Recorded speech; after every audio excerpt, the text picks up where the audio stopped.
ঘুমাবে না। 3 নাম্বার আমল দিচ্ছে ওয়ালি তুমি জান্নাতের বিনিময়ে দেওয়া ছাড়া ঘুমাবে না। 4 নাম্বার আমল হলো ও আলী তুমি মানুষের একটা সমস্যা সমাধান করা ছাড়া ঘুমাবে না। 5 নাম্বার আমল হলো ও মাওলা আলী তোমার 5 নাম্বার আমল হলো তুমি প্রত্যেক দিন একবার হজ না করে ঘুমাবেন না। চিৎকার দিয়ে বলেন সুবহানাল্লাহ।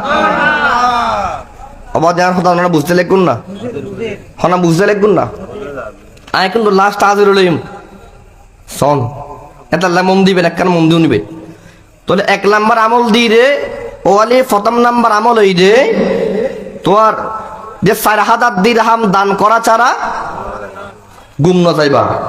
এটা বলার সাথে সাথে মাওলানা শের খোদা কান